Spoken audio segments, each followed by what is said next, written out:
nearly 2 decades and Channel 4's expert for Campaign 84. From Iowa to Super Tuesday and throughout the campaign from Washington, D.C., Loescher was there. Experienced, knowledgeable, the only Twin City reporter who lives and works at the heart of the national political scene. Skip Loescher for Campaign 84 on WCCO Television. News for thinking people.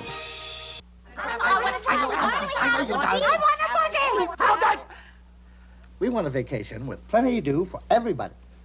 You want a vacation with plenty to do? I'll give you a vacation with plenty to do at Walt Disney World. There's the Magic Kingdom with Mickey, Minnie, Goofy, and all sorts of fun things. In Epcot Center, travel around the world and be part of the future in dozens of different adventures. There's a campground in Fort Wilderness, visit River Country or Discovery Island, enjoy a night out with dinner shows from Broadway at the top to the Hoops to Review. Play tennis, golf, horseback riding, fishing, swimming, hiking, biking, boating, canoeing. Enough? Plenty. This summer, see all of Walt Disney World in Florida for a vacation with plenty to do.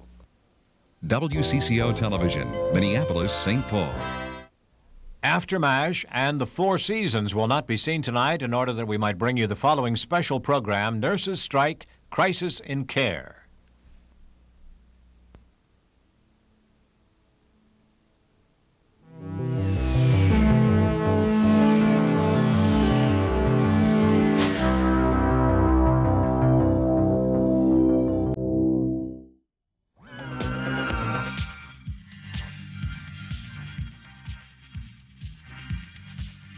The rules of the game have changed. It isn't too much to ask to bring back someone who is laid off and offer them the opportunity of hours if they are available. Went home sick.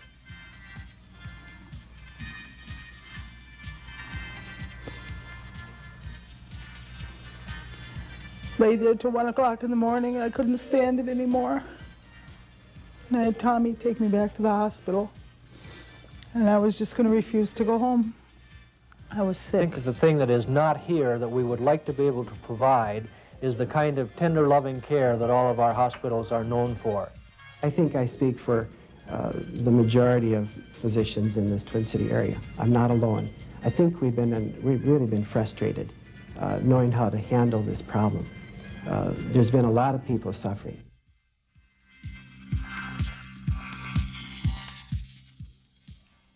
Good evening, everyone. I'm Don Shelby, here to talk about a crisis in our community. The strike by Twin Cities registered nurses has come to 1 month tonight, and there is cause right now for both optimism and alarm. At 3:20 this morning, while coffee pots were being carried out and colleagues embraced each other, a short statement was released announcing that a tentative agreement had been reached on the major strike issues. Again, at 4:45 this afternoon, 300 nurses had a same kind of an announcement with Mercy Medical Center that a similar agreement had been reached. The people in power on both sides of that issue are with us here tonight. Michael Phillips and Lois Hibben, who represent the hospitals at the bargaining table, and from the Minnesota Nurses Association, Maureen Lubinsky and Cynthia Hunt. We're going to talk with both sides about the events of this morning and indeed of this past month. We also want to discuss why we had that strike in the very first place. But also tonight, my colleagues and I will diagnose the business story. How did we arrive at this point in the first place, this financial pressure point it's called? Further, we'll examine the key issues that stood in the way of the settlement, the issue of job security. In addition, we're going to assess the current quality of care in the Twin Cities and what it spells for the future. But first, we're going to take a look at why this strike spells trouble for us right here, right now. An investigation by WCCO-TV's I-Team. When 6,000 nurses walked out, the hospitals tightened their admissions procedures. Only real emergency patients would be taken. Doctors were told to admit only their most serious cases. WCCO-TV News received a number of complaints that this policy at times worked against a number of patients, jeopardizing further their conditions. Meet Betty Bunsen. At about the time the strike began, Betty began having gallbladder problems. It caused her excruciating pain. A doctor at a clinic she went to gave her some pills and sent her home, she says. The clinic told me that there would be a problem getting me in for surgery due to the nurses' strike. And my answer to that was, if you are sick and you need care, you need surgery, you're going to go anywhere to find it. After another week and a half of pain, Betty returned to the clinic. The doctor this time managed to get her into this hospital for tests. And although Betty says that the test showed that her gallbladder was seriously inflamed and full of stones, she says the hospital still refused to admit her. And he finally said, "What do you want us to do with you?" And I told him to cut the gallbladder out. I couldn't stand the pain anymore. This time, Betty stayed home for about 8 hours until the pain became intolerable. Then she returned to North Memorial Hospital, this time demanding to be admitted. I was sick and scared. I had to go home. So what happened? Went home sick.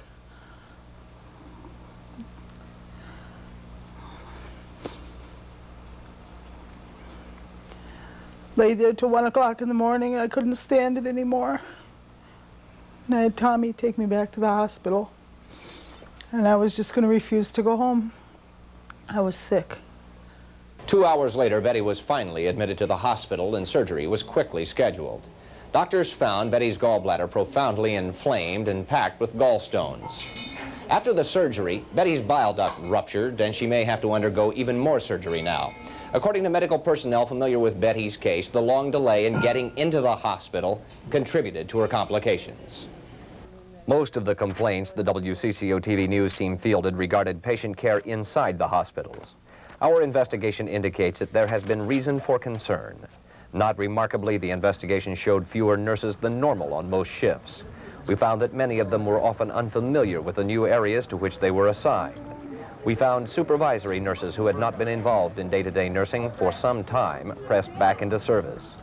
We found LPNs, practical nurses, being authorized to assume some of the duties their higher trained colleagues, the registered nurses, usually performed. We found most those we talked with showing signs of fatigue and stress. This is Terry Peterson. She and her mother were visiting Terry's grandmother at Abbott Northwestern Hospital on June 17th. A nurse entered the room and told the family that the grandmother would need a blood transfusion. According to Terry and her mother, who were both in the room at the same time, an LPN, a practical nurse, came into the room and delivered a bag of saline and a bag of blood and put them on the nightstand. The practical nurse left. Terry, out of curiosity, got up and examined the bag of blood. I noticed that the bag of blood had someone else's name on it besides my grandmother's. Then, says Terry, a registered nurse entered the room and hung a bag of saline like this and filled the tube. The nurse then examined the patient's arm. There was an intravenous needle already in place. The transfusion would run directly into that needle. The nurse continued to do her work, and then Terry spoke up. I said, "Let's just stop here a second and look at the situation." I said, "Is that the bag of blood that she will receive?" And she looked at it and taped up my grandma's arm, took down the sodium chloride and looked at us and told us that we were lucky and walked out of the room. Medical regulations require that prior to any blood transfusion, 2 authorized professionals must check the blood against the patient's chart and the identification bracelet that the patients wear in the hospital. Then a slip attached to the blood must be signed by those 2 parties before the transfusion begins. But both Terry and her mother told us that they discovered that on that bag of blood, the slip had already been signed before the blood had been brought into the room. I looked on the nightstand where the nurse had put the blood and noticed that there was a checkpoint list that was checked off, you know, yes, no, okay, and that it had been signed. As it turned out, Terry's grandmother was not even scheduled for a transfusion. Her blood type, by the way, is A positive. The blood that was delivered to her room was B positive. Doctors told us that the wrong blood could have killed this particular patient. But Dr. John Jones, director of the blood bank at Abbott Northwestern, says the transfusion simply would never have taken place. Our feeling is that this was not a close call. Our normal nursing policy provides for 2 nurses, either 2 registered nurses or RN and LPN, to verify the patient identification before a unit of blood is hung. In this case, we hadn't got to that step before the relative alertly noted that the bag was not intended for the patient. And we are quite confident that it would have been picked up had our standard policy been followed. Why then, you might ask? After the error was pointed out, did the nurse turn to the family and say, "You're lucky"? Another recent case at the same hospital involved an elderly woman who was put on the intensive care unit at Station 34. She was having difficulty breathing. So they inserted a tube, like this one, into her windpipe. Oxygen was pumped through the tube into her lungs. This process, called intubation, was helping to keep her alive. Under normal circumstances, patients who are intubated are watched around the clock by a nurse. That's because of the real danger that the patient may inadvertently move and knock the tube loose and stop breathing. We looked into this patient's case because on June 6th, during the strike, this patient inadvertently dislodged her air tube. Before a new tube could be reinserted, brain damage occurred and the patient eventually died. Doctors and nurses told WCCO-TV that patients who are fully dependent on such breathing apparatus to stay alive should never be left without direct nursing attention, round-the-clock observation. We have learned that this patient dislodged her breathing tube while moving and did so while her nurse was out of the room attending to another patient. Further, we were told that when the nurse left, she did not notify another nurse attending a different patient in the same room, an apparent procedural mistake. Dr. William Peterson, the Vice President for Medical Affairs at Abbott Northwestern Hospital, conducted his own inquiry into the incident and said no mistakes were made because there was another nurse in the room. I think in this instance it was appropriate because we had very adequate backup nursing. A registered nurse anesthetist was in fact moving towards the patient at the time that the intubation began. But nurses familiar with Abbott Northwestern's procedures regarding intubated patients told us that nurses can prevent the dislodging of the tube by watching the patient's movement and restraining them with quick action. Dr. Peterson says he does not believe that that was the case in this instance. I would wonder. It would depend a great deal on the circumstances. I doubt it. The nurse was not more than 5 feet away and walking toward the patient when it happened. Was this incident related to the strike? Dr. Peterson says no. He said he had a full complement of registered nurses working the shifts on which this incident occurred. Critics agree about the staffing, but say that those nurses were replacements, scabs, and nurse anesthetists unfamiliar with day-to-day patient care. We received a lot of complaints about many hospitals.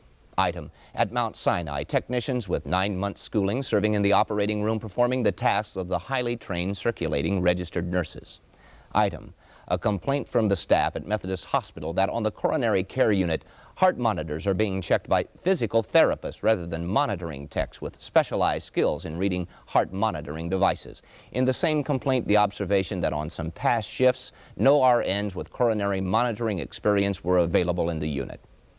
Item, a patient enters Bethesda Hospital for an x-ray of her ankle. The hospital says a clerical error led to the patient having every bone in her body x-rayed by mistake. The hospital offered not to charge the patient for the additional x-rays. The State Department of Health has been charged with investigating this kind of complaint. To date, they've received 24 and acted on 18. The department has substantiated only 4, but our investigation has found little reason to place much credibility in the agency's inquiries. Arnold Rosenthal is chief of the complaints section for the Health Department. We went over an example of one of the department's so-called investigations which really only amount to taking one word over another. Isn't it true that in this particular case, that the findings that the investigator made was simply the hospital version of what occurred? That's right. Not really a finding of fact? That's right. Not, in fact, an investigation, simply a questioning of someone else's version compared to the complainant's. Okay, again, this is what we consider our investigation. We point out the thinness of the state's investigation of patient complaints simply because the published findings that most of the complaints are unsubstantiated simply does not reflect the current conditions at struck hospitals. We will add that in our own investigation, however, conducted by myself and Mary Fite, that we did not find rampant violations or consistent dangers. We did find nearly Herculean efforts by all medical personnel working at the struck hospitals to try and deliver quality patient care. But to deny that the absence of 6,300 nurses is not having a serious effect is absurd. We found many near misses, close calls, what some insiders in fact described as accidents looking for a place to happen. It is apparent from the statements from those nurses and doctors we talked with inside the hospitals who are holding the line against error or mishap that a continued strike could wear down the staff's ability to prevent such errors as time drags on. Now it's time to enter into the discussion phase, and we know that it is going to be impossible to address the specific incidents that we have reported upon. But we would like to ask that while the negotiations were going on, and we'll start over here with the group from HEI, did you hear while you were at the bargaining table such complaints like these, that there was a problem inside the hospital? And if you did hear them, did it affect your position at all as you bargained? No, as a matter of fact, we did not hear any complaints being brought to us at the bargaining table.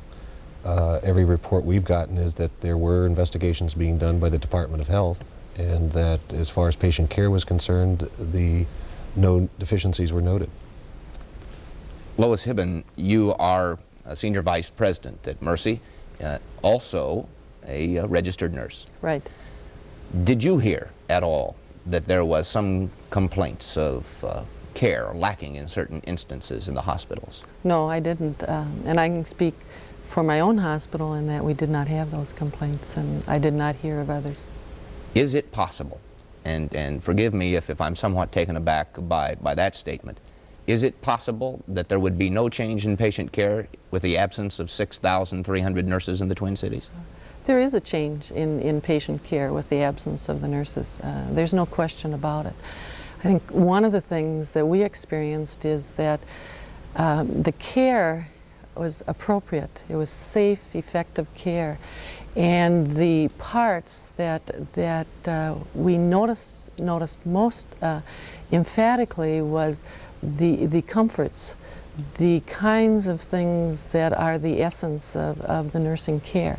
And we did not have that, and that's a very important part. That is bound to get a response. Cynthia Hunt, you are also a nurse, and you are chair of the committee that's been involved in this bargaining. When you hear that kind of statement made, and we've heard it all through this 1 month of strike talk, that what nurses do is provide niceties and comforts, how does that make you think? I think it's ludicrous. I don't remember, earlier on one of the physicians said that, or one of the administrators had talked about how we don't hold people's hands, they don't have time for the holding hands and wiping of brows. I don't remember the last time I worked I had time to do that to a great extent. And it's a lot more technical responsibility than that, although that is certainly included. What we'd like to do is take a listen to more of what you heard at the opening of that, and we have a special piece of tape that brings together two hospital administration officials who talk about that exactly, just to hear it again, what that sounds like. I wonder if we could roll that tape. The excellent care more relates to some of the niceties we like to provide for patients, and some of the extra time that we like to spend with patients, which we don't have the time to do now. The thing that is not here that we would like to be able to provide is the kind of tender, loving care that all of our hospitals are known for. We don't have the time to be able to sit with our patients and to console them with respect to their problems and to really provide them with the niceties that they would like to have and we would like to provide. I'd like to ask if that hindered your bargaining exercise. Mrs. Lubinsky, did it have an effect on your effort to reach a deal when hospital administrators were saying that basically you're candy stripers? I think we recognized all during the negotiations and continue to that it was important for the hospitals to maintain an illusion of normalcy. And I think we recognized that it was certainly that. It was an illusion. It's also important, and a balance that I think both sides were trying to strike, to make sure that the public is not unnecessarily alarmed. It's important to have the public understand very clearly what the risks are and what the risks aren't. And I think what we were trying to do is to get an accurate depiction of that. But there was not a lot of time spent at the bargaining table on those issues. Are certainly. you convinced at MNA that the situation in the Twin Cities hospitals which have been struck, including the Mercy Medical Center, are running swell without your help? No, we're not convinced of that. The hospitals cut down their number of patients that they would care for significantly. So, and that was an effort to provide the best care that could be provided. But I think you're absolutely right that the absence of 6,000 registered nurses cannot go unnoticed and did result in compromises in care beyond the compromises of nicety and the comfort measures. Michael Phillips, is it the position of HEI that nurses provide in a hospital primarily the function of, it would seem to me from those statements, something more akin to a stewardess who sees to the comfort of patients as opposed to other medical needs not provided by doctors? That's not the position of the hospitals at all, and I think it's a misnomer to even state such a thing. I think the hospitals believe that registered nurses are highly qualified individuals who provide patient care directly to those patients. And I think it's important to note that there were registered nurses on duty in those hospitals. When we talk about the 6,300 nurses being gone, the hospitals did wind down their business, so they were going to be able to handle the patient load that they did have. And they were staffing those hospitals with registered nurses, trained registered nurses. There is a key question that underlies all of this, and that is whether nurses should strike. The question's been asked about police officers, about firefighters. What is your feeling? Lois Hibben, what is your feeling about nurses striking? Is that right? For my personal opinion, no. I do not believe that is right. The care and the business that we are in is people. And all of us, whether we're in administration, whether we're the professional nursing staff, the physicians, anyone who is working in the hospital, that is our business, and that's very important, and I don't believe that nurses should strike. Obviously you disagree on this side. Well, I think that it's important to recognize that had we not gone out this year, there would not have been a nursing profession that would have continued. And ultimately, patient care in the long run is what would have suffered. So we have to keep in mind the long-term goal of this issue, not just the short-term. It is the long-term goal that underlies the entire theme of the strike, it seems, on both sides of the issue, both the hospitals and the nurses. And the question certainly occurs is, how did we get to this point? And we're going to be talking about the economic factors with reporter Alan Cox when we come back from this message.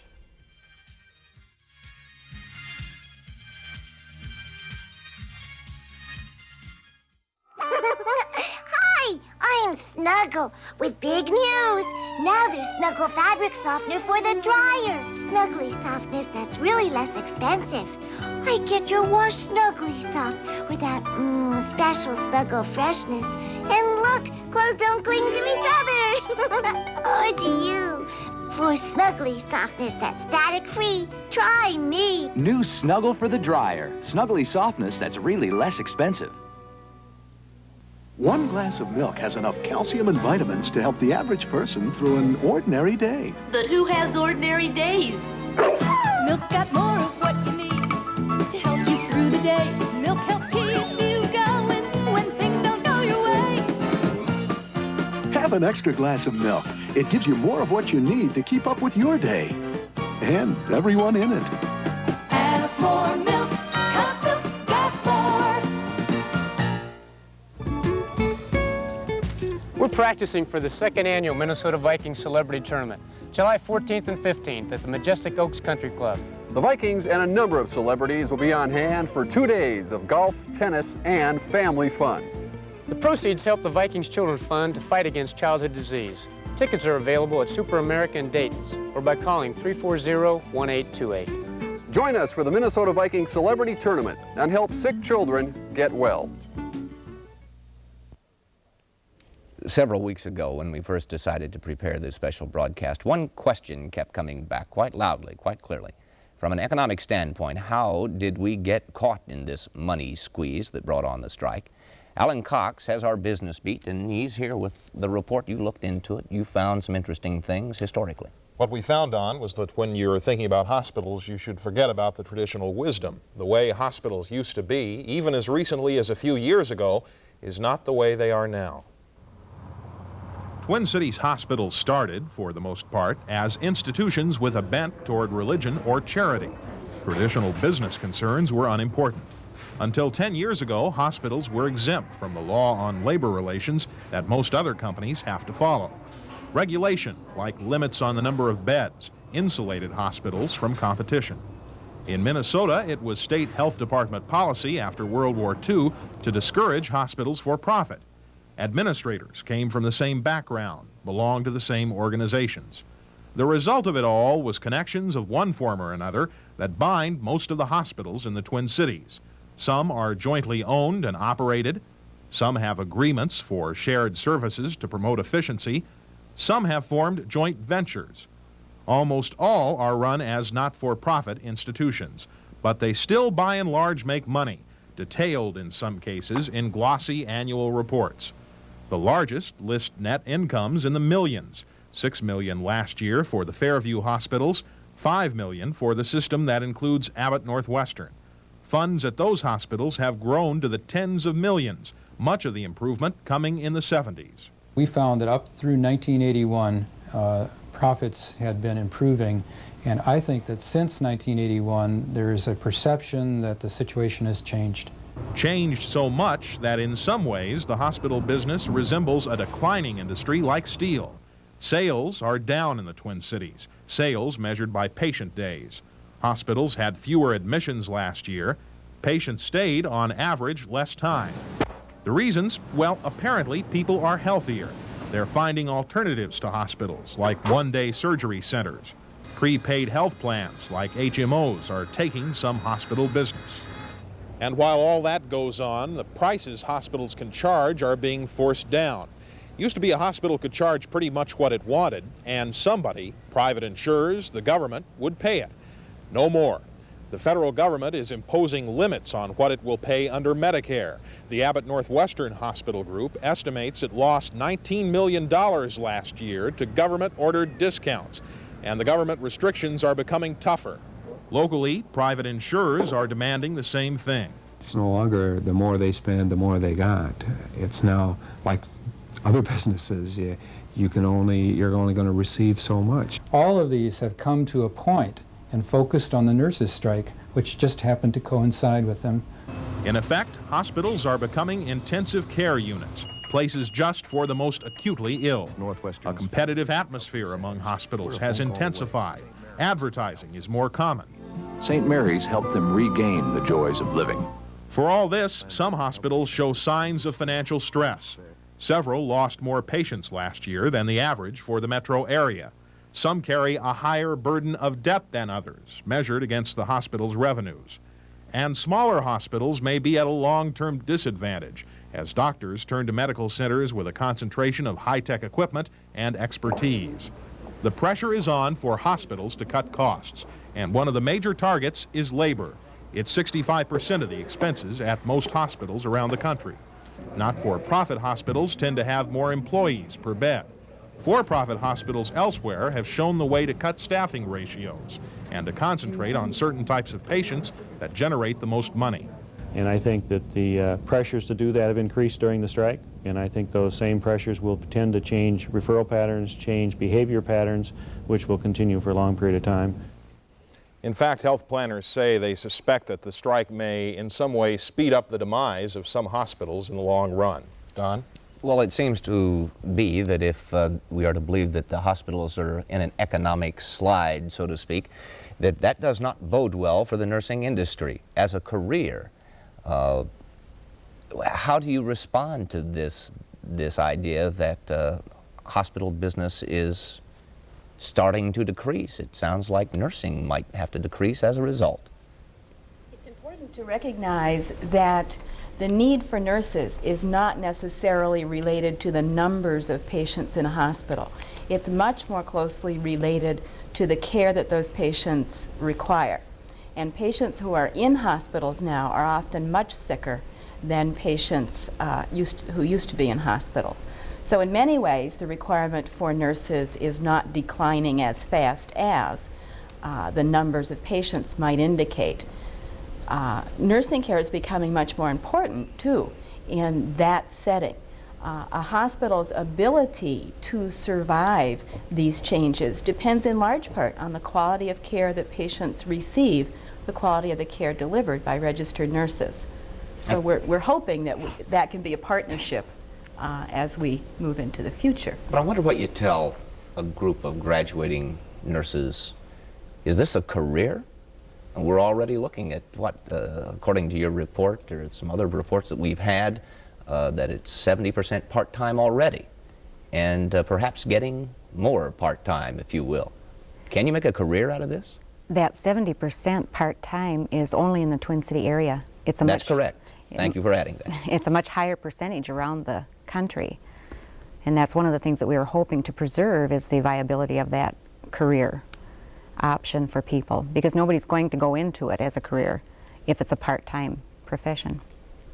Now, Mr. Phillips, is it likely that, as some health planners suspect, that maybe some of the people you were bargaining on behalf of may not be able to survive in the years to come? I think it's difficult to say at this point as to what's really going to happen in the future, but I think obviously from the standpoint of DRGs, HMOs, home health care, DRGs being the federal reimbursement on prospective payment system, that their efforts are directed towards keeping people and patients out of the hospitals to the extent possible. And every indication so far seems to indicate that they're succeeding at that. The Metro Health Board believes we have too many hospital beds in this area. Is it possible that some of the forces that were unleashed by the strike may lead to the closing of some of those institutions? At this point, I think it's still too early to tell as to what's going to happen. May I insert a question that there was some talk at the beginning from some people who were in the administration positions of some of the smaller hospitals, saying that the strike was forced, so to speak, and I'm quoting other people here, forced, so to speak, in order to shut down the smaller hospitals, in order to make it easier for the larger hospitals to survive. Have you ever heard that scenario, and how do you respond to it? I've heard that mentioned. As a matter of fact, I think the Nurses Association indicated that they did not want to be a part of the demise of the smaller hospitals, and allowed 2 of those smaller hospitals not to be struck at all, but rather to be picketed on an informational basis rather than have their RNs go out on strike.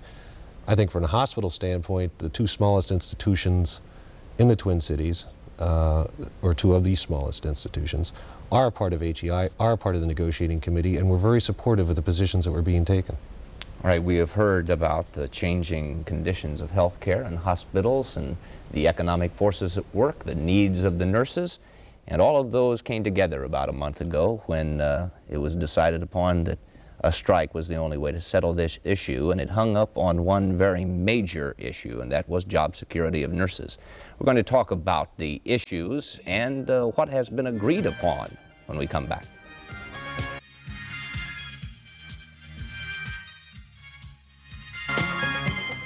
Come on, boy. Come on.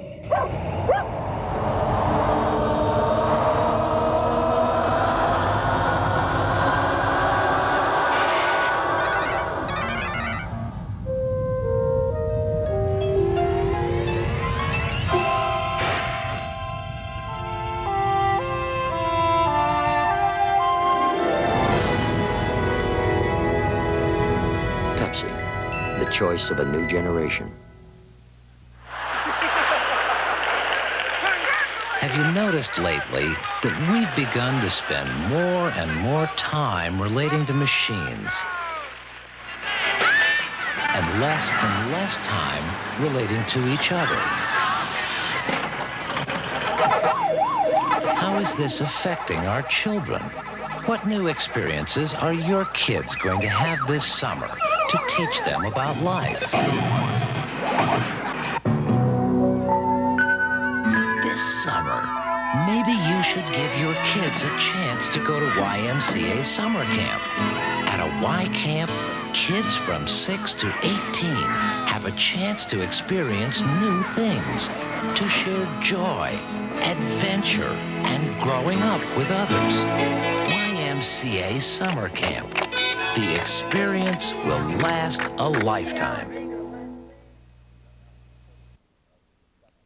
We come now to a portion of the discussion that must seem very much like old hat to the parties who've agreed to join us here, because this section will deal with the issues at the bargaining table, and we're going to try to do our best to talk about the agreement that has been made, with the understanding that both sides have decided that it would be in the best interest of all parties involved not to talk about the specifics of the tentative agreements which were reached on the major issues today.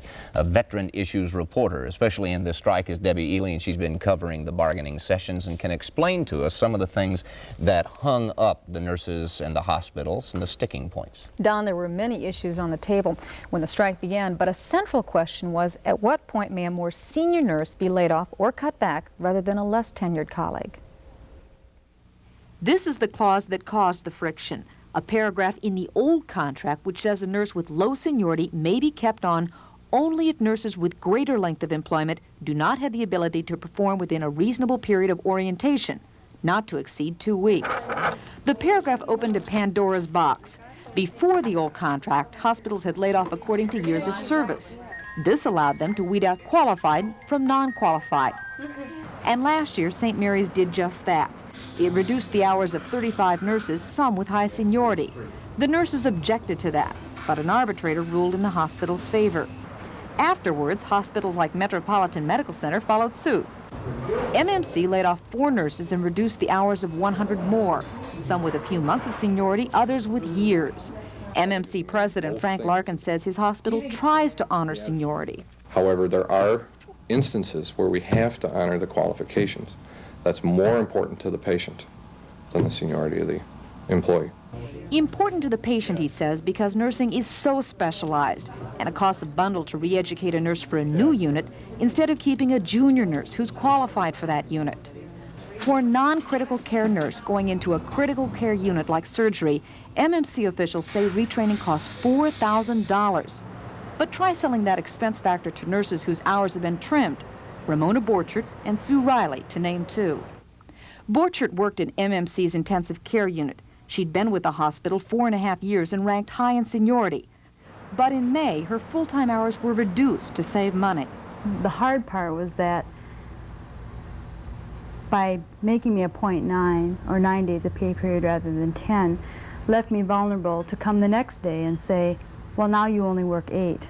And then the next day, maybe 7, maybe 6, maybe 5. There supposedly was some protection in being a full-time employee, that you were exempt from that type of repetitive cutting. A fellow employee in intensive care, Sue Riley, had been at MMC for a year, a newcomer. But instead of being laid off entirely, her hours were also cut, from full-time to about 24 hours a week. We probably should have been laid off for as maximized hour reductions before laying off or reducing hours of women, of nurses who are higher up than we are. It isn't fair. Riley says if she were a senior nurse like Borchert, she'd be angry. That's why she supports the strike. Eventually, she says, she wants a full-time career, not part-time. Part-time nurses are used extensively in the Twin Cities. Our survey found that the percentage of part-time registered nurses in the workforce ranged from a low of 19% in Houston to a high of 70% in the Twin Cities. Hospital administrators say part-time nurses are a necessity. In order to really cover the shifts appropriately, you need a certain mix of people, and to cover 24 hours a day, 7 days a week, you cannot have all full-time people because you'll have some days overlapping with too many. So you need a portion of part-time people to complement the full-time staff. Still, other administrators say part-time hours hold a certain attraction. There are many people who want to work part-time. And we have had difficulty filling full-time positions because many people have wanted to work part-time and don't want to make the commitment to full-time, and the constraints that a full-time, the scheduling constraints that a full-time position places on people. Additionally, regularly scheduled part-time nurses are eligible for the same benefits as full-timers. Put simply, 3 seniority items have separated the nurses and hospitals. The Minnesota Nurses Association wants the fewest possible nurses affected by the layoffs. Hospitals want to reduce as necessary to maintain flexibility. Nurses want no hiring from the outside when there are still nurses on layoffs. Hospitals want to hire from the outside for nurses in specialty areas as needed. And nurses want more retraining and orientation time, up to 4 weeks. Hospitals have offered 3. The issues closely resemble those which United and Children's Hospital settled on last month. The two agreed to a core plan for seniority. The plan establishes core groups of super-trained nurses in various areas of the hospital. Surrounding the core are supplemental nurses with a lesser degree of skills and differing levels of seniority. During a layoff, the hospital would reduce from the supplemental nurse ranks first, before going to the core, and then only hour reductions are encouraged. Despite the disagreement over seniority, the one thing both sides do agree on is that the issues in this strike are likely to be issues in contract talks nationwide. Last week it was a hot topic at the American Nurses Association convention in New Orleans, and it's sure to be discussed in the hospital administrative circles. Debbie, that accurately reflects, as we understood it at the time, that was at about somewhere before 3:20 this morning, those issues that were hanging up the bargaining sides. But as we know it, and we have to make this very clear, although there is a tentative agreement on the major strike issues as outlined by Debbie, the strike is still on, and it will continue until an agreement is ratified and some other detail is worked out. Mr. Phillips, what kind of detail do you have to work out before you finally stop the strike?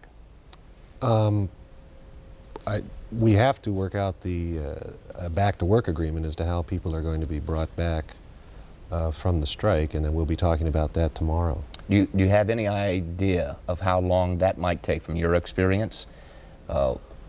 Is that a long process? Again, it depends on the number of issues that are brought up and that are involved with that particular discussion. So I think for the nurses' standpoint, they're hoping that maybe we can get it cleared up tomorrow. I'm not sure. The process will have to dictate the timetable on that, but I know they want to hopefully get a ratification meeting going, I think, sometime this week. Ms. Lubinsky, can you comment on how much work you think is yet to be done in terms of time? What can the public expect from the bargaining sides? Well, the way in which services will be restored and nurses will go back to work is a very, very important component of this total strike. It's difficult to predict how long that will take. We're certainly hopeful that it can be handled in an expeditious fashion, but they're complex issues again. Well, we've got the camera on the nurses' side. Maybe we should ask you, do you think that it's valid to negotiate in a pact? Do you accomplish more when you negotiate with a group of hospitals, or do you accomplish more when you negotiate with just a few, like United and Children's? It's real hard to say. I think both ways of doing business have some advantages and disadvantages. That's a hard question to answer. The question occurs to me that inasmuch as the nurses who did negotiate with the individual hospitals and reached agreement, it will be interesting to see how close the final agreement reached by both sides resembles the agreement signed without a strike by Children's and United Hospitals. Then it would beg the question of, was this strike necessary in retrospect? Mr. Phillips? I think you've got to realize that when the agreement was made between United and Children's with the Nurses Association, there were some issues left open, which the results of our settlement are going to dictate really the final results of the United and Children's settlement. But on the major issues, and I know you don't want to get into the details, and I'll try to help you not do that, but can you tell us at least whether the major issue decisions and agreement made this morning and again at 4:45 this afternoon at Mercy Medical Center resemble those which were struck by the negotiators at United and Children's Hospital and the nurses who work therein? I don't think we're in a position to comment on that at this You cannot make that comment. And would you choose to hold the same line on that, Ms. Lubinsky? Yes. All right. We'll try to accommodate that. We understand that the reason that you don't want to comment is because it may jeopardize further discussions, and you would like to do that at a ratification meeting. I think we will not have a total settlement until we have the back-to-work agreement worked out. And that's important to keep in mind. We've indicated that there's a tentative agreement pending an acceptable back-to-work agreement. To characterize that as anything different, I think, would be a mistake. If this were to continue too much longer, you may suffer what a lot of labor unions suffered. By the MNA's own admission, 1 out of 10 of the striking nurses within the unit decided to cross back over, and Colleen Needles, one of our reporters, talked with some of those people who decided to cross back, make that very difficult decision. It is midnight at Methodist Hospital. The lights are dimmed. Most of the tests and therapy sessions are set aside for the day. But for many a sleepless patient, the fears and anxieties that accompany them are not. It is because of those patients, Paula Cannon says, she crossed the picket line. And if she ever had any doubts about that, they vanished the first night she reported to work and met her patients. One was a 67-year-old lady that is there with cancer, and she'll probably never go home. Just laying in bed, and I walked in there and introduced myself, and I said, "I'll be your nurse tonight, and do you need anything?" And she just looked at me with tears in her eyes, and she said, "I was so afraid that no one would come in to take care of me tonight." This is not an industrial situation. Machines can be turned off during a strike, but you can't tell patients, "Go away, there's no one here for you anymore." Most crossing nurses say their loyalties lie first with the patients and their families, for it is they who are victimized during a strike. Carol Kaufman, an emergency room nurse at Fairview Southdale, remembers the day a young woman was brought in and soon after died of cardiac arrest. When it was over, and he went outside and just sort of hung over one of the signs out there crying, and I gave him a few minutes to be alone, and then I went outside, and it was very hard for me to look over and see that picket line. You will never see me on the picket line, never. Carol and other working nurses say they resent the union's implications that by crossing the picket line, they are endorsing inadequate and unsafe care. They insist it is above reproach. If there is a difficulty, they say it lies not with the number of patients, but the different types they must care for. For example, here on this floor at Methodist Hospital, there are cancer, pediatric, orthopedic, and surgical patients, and nurses who may specialize in one area must care for them all. They're getting good care. I think they're getting excellent care, but obviously they're not getting the same quality as if the specialty nurses were there. Debbie Studer is another nurse who crosses the picket line. She answered a newspaper ad and is a temporary replacement in St. John's Newborn Nursery. There are women out there who are scared to death, thinking that they're going to be taken care of by janitors, or just know they're going to have to be left alone, and it's not happening. We have competent, skilled people taking care of the patients. Debbie says she has paid a price for her beliefs. On the third day of the strike, her car was vandalized in the hospital's parking lot, and soon after, her phone started ringing. They would call and say, "If you think you're going to get away with this, you're wrong." The one that did it was, "Don't let your kids go outside alone." That was the same morning as I found the damage to my car. Well, within an hour I had a new phone number. I just, this is enough. I don't need my 6-year-old picking up the phone and hearing that kind of baloney. And while most nurses say they've encountered few of these obstacles, they cast a doubtful eye at what may lie ahead, the day the strike ends and everyone returns to work. I think that's one of the saddest things about the strike is the friendships that are breaking. I feel that a lot of the anger, the hostility, the hard feelings are going to take a long time to overcome. But despite the long hours and broken friendships, most crossing nurses say they have few regrets. I know of no one that's working that regrets working, but I have heard that there are people that are striking that really wish they had not chosen that route. Colleen Needles, WCCO Television News, the Twin Cities. Ever present during any strike situation, those people who cross back over. The question to you, Cynthia Hunt, you're a nurse as well as a member of the chair of that bargaining unit. Those people who have decided to step out of the unit, do you take any action against them as a union? There are methods in the bylaws for some kinds of actions, yes. I hope you understand I meant thoroughly legal and yes. Labor actions. Well, we would hope. I feel bad hearing what yes. this nurse said. That does make me feel unhappy that people have done those kinds of things. That's not the kind of thing we have encouraged. We've encouraged professional behavior because we are professionals. All right. We've heard quite a bit in the last 45 minutes about this strike. We heard about some very serious charges at the beginning about changes in economics. We've heard about the strike issues. Now we're going to hear, after a message from Dr. Larry Kuttner, about some more subtle changes, changes perhaps that will affect our future.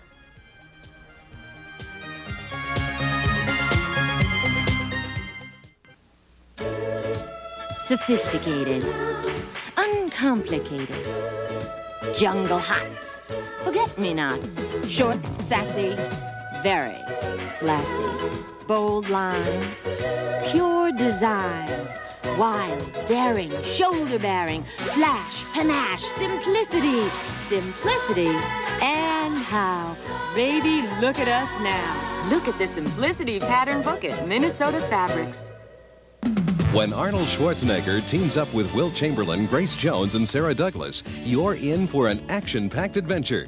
This week on PM Magazine, go behind the scenes of Conan the Destroyer. Steve Doyle meets Public Radio's own Garrison Keillor. Check out the biggest off-road race in the world. Meet the coach and team members of the new Minnesota Strikers. And see how the daredevil sport of skateboarding is making a comeback on PM Magazine. Weeknights at 6:30 on Channel 4. At the beginning of this broadcast, we outlined some of the major quality care problems and questions discovered during the strike. We also know that we would find some subtle care and treatment changes, and that's the topic of Dr. Larry Kuttner's report. Larry, what did you find? Well, Don, we not only found changes in standard hospital procedures, but we also found physicians facing delicate dilemmas, and many people speculating as to how care and treatment will change once the strike is over. Most of the physicians we spoke with said that for those patients who were able to get into a struck hospital, nursing care was at least adequate. I think the patient who's at risk, the patient who needs intensive care, critical care, is probably as well off and maybe in some ways better off than prior to the strike because everybody's guard is up. But how long will that last? When will the long shifts and reduced ancillary services take their toll? We're already seeing the effects of this strike on one group of patients who need neither emergency nor elective care. They're people whose families have one eye on the clock and the other on the nurses' talks. 8-month-old Kelly Decker was born with a heart defect. Surgery to repair it had been scheduled at Minneapolis Children's Medical Center for the second week in June. When the strike hit, the operation was canceled. Well, we were quite concerned because of the fact that, if it's not taken care of, there's going to be permanent damage. There aren't just hospitals in Minneapolis. If we have to go to Rochester or out of the state, that's what we'll do. Kelly was lucky. Her doctor found a bed for her this week at university hospitals. Her operation was successful. Sometimes it's not as simple to find a bed, and finding one, especially for specialized care, can require trade-offs that weren't needed before the strike. 2.5-year-old Sarah Sheehan has acute leukemia. It was diagnosed 2 months ago. She was receiving chemotherapy at Minneapolis Children's when the strike began. Hi, Mari. Can I take a look at you and see how you're doing? No. Please. 2-year-old Mari Manos also has acute leukemia. Soon after the strike began, she needed to be hospitalized. For both Mari and Sarah, a delay in receiving treatment might not be immediately fatal, but it would cause their leukemia to worsen and decrease their chance of recovery. Let's listen to your heart. Do you have a heart? Let's see. 2 weeks ago, when Mari needed to enter the hospital, there were no isolation rooms available at Minneapolis Children's. Dr. Larry Singer, an oncologist who was treating both girls, was faced with an unusual and difficult decision. He could discharge Sarah from her isolation room ahead of schedule and risk her having a complication at home where she might not be able to reach the hospital in time, or he could delay admitting Mari and risk the same thing. He decided to give Mari the bed by discharging Sarah early, a decision that would not have been needed had there not been a strike. We probably would have kept Sarah at least another 2 or 3 days and then sent her home after she'd just completed a course of chemotherapy. And she went home and has done well at home, but wasn't quite as ideal as I would have liked it to be. But Sarah's parents knew she would soon have to go back into the hospital for more chemotherapy. Dr. Singer says she can go home now. Well, my thought was, do we really want to take her out and not to take her with us because are we going to lose the bed? Mari got the isolation bed she needed, and while Dr. Singer describes her nursing care as excellent, the strike has affected her and other patients in different ways, with effects that range from inconvenient to dangerous. Mari needed a transfusion of type-specific platelets to help her blood clot. Those platelets would normally be delivered in less than an hour after they were ordered, but during the strike, the blood banks have been drawing less blood. And so we had to wait much longer than we normally would do to receive a transfusion for her.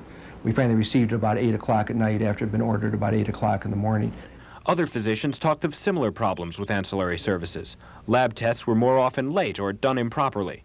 Doctors accompanied their patients to diagnostic tests if those tests had any risks, so they knew someone qualified would be there.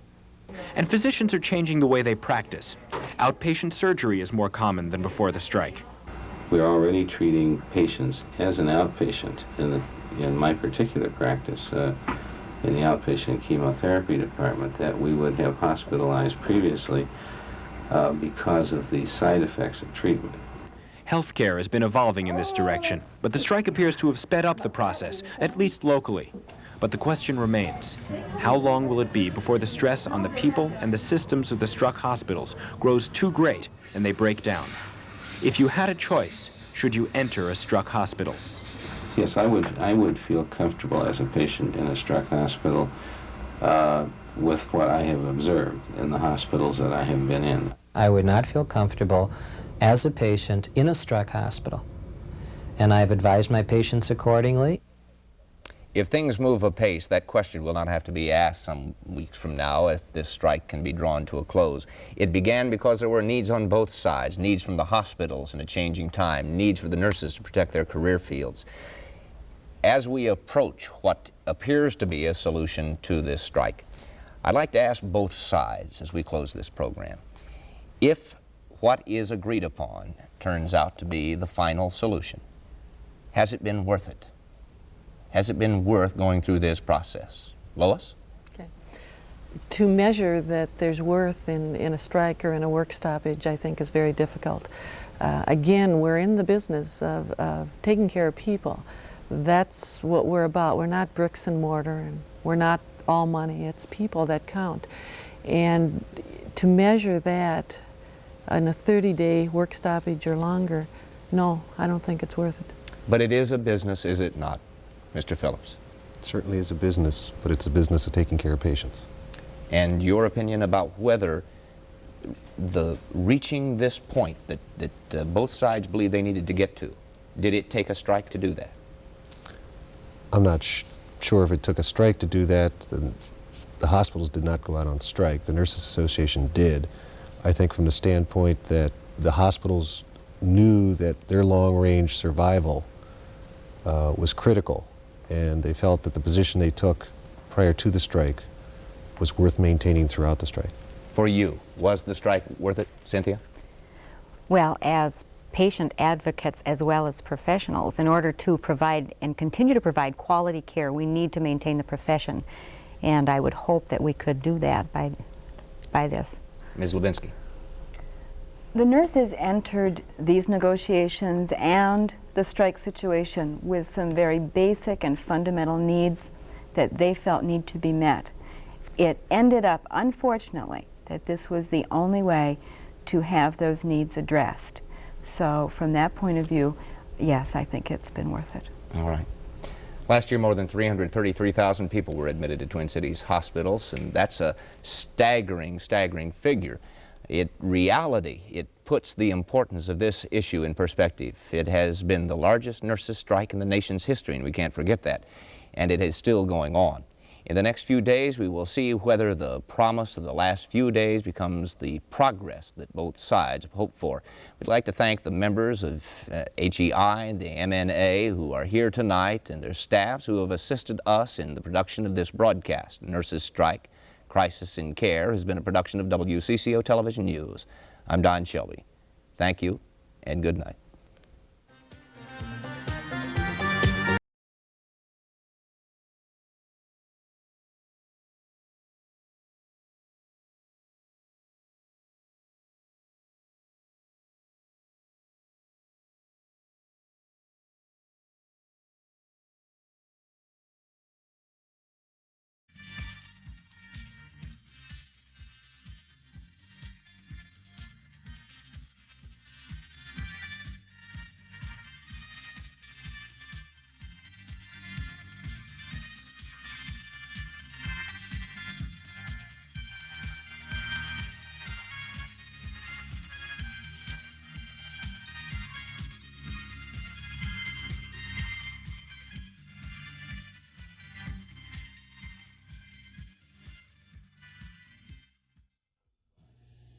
I've tried. Put savings in one bank, checking in another. 3 credit cards, 3 different banks. I thought I was being smart, but the system isn't.